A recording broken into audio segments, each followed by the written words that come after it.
These three Williams shells came from eBay, and altogether, including, well, the free shipping, came to about 45 bucks. So that's not too bad for three unpainted shells. But if you look closely, they actually are painted. Somebody covered up a Pennsylvania shell in a very thin coat of brown primer, which is fine. So now I'm just going to mask off these sides because I want these intake vents to be black, and the rest of the body is going to be a nice glossy red.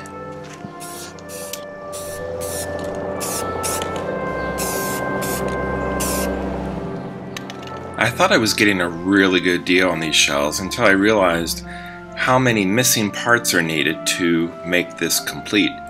It's missing the cab glass, the two roof horns, the headlamp lens, and the two number boards in the front. So those pieces together are going to cost a lot more than each shell did.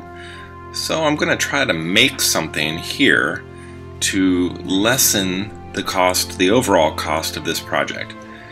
This sheet plastic I cut to the right width of the number boards and beveled one end at a 45-degree angle, and once I take the measurements, I'll bevel the other side also, and I get a little solid piece of plastic that fits just so nicely inside where a clear number board should be.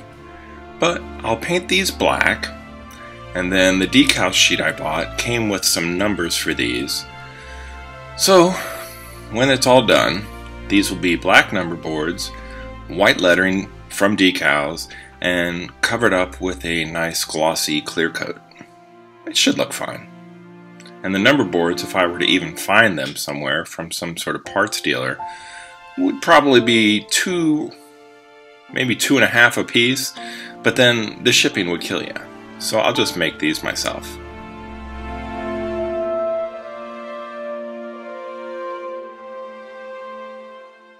Not too shabby, if I do say so myself, and I'm going to attach them to a little paint stick with some masking tape that I looped over so the sticky side is facing out. After some black paint, some decals, and some clear coat, here's what they look like. Once they're installed, they will look pretty good, I think. We'll see. I bought these decals on eBay because I still don't have a way to print white ink onto clear decal paper at home, but I want to make an F-7 for the Silver Streak movie, which starred Gene Wilder and Richard Pryor, and it also had this locomotive in it. Amtrak didn't want the movie to use the new Amtrak name, so the producers came up with Amroad. These decals will let me take this Williams shell and turn it into a very similar locomotive to what you saw in the movie. I had trouble with these diagonal white stripes for the nose of this locomotive because of the compound curves above the number boards. So I simplified the design a little bit, and I made this template, and I cut it out to look like this. In the movie, some of those white stripes go above the number boards, but they just became too distorted, so I had to start over. This product, which is a decal softener, lets the decals actually conform over small details on the shell of the model, and it also helps them adhere to the plastic better. When it's all finished, I give everything a clear coat, but right now, this actually goes pretty smoothly.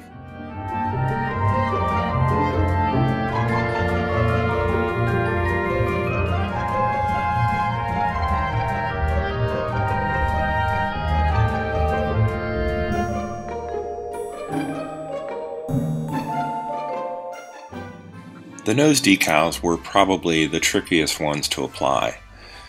These decals for the side are going to be much easier. After a little bit of soaking in the water, I apply some more of this decal softening solution, and that will help the side decals conform to the vents on the side and go over some of the horizontal and vertical panel detail on the side of this engine.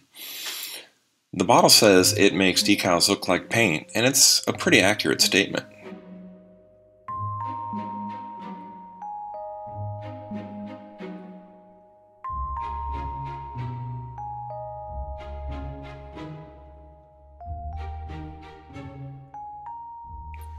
It's getting more difficult to find parts for Williams trains online, so I just borrowed this cab glass from another F-7 and also the headlamp lens. The number boards turned out really well, and they just snap into place. eBay was where I was able to find the horns for the roof of this model. They weren't too expensive.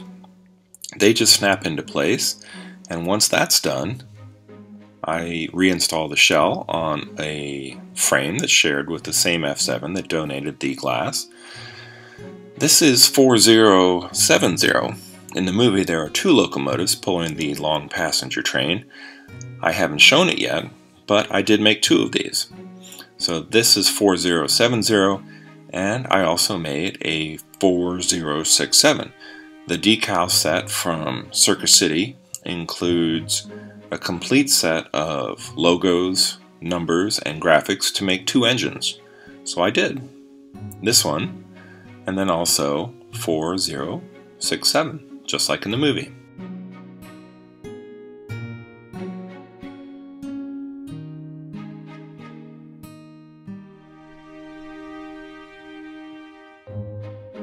If you enjoyed this video, please like and subscribe, and thanks for watching. Until next time, this has been Bob's Workshop. Take care.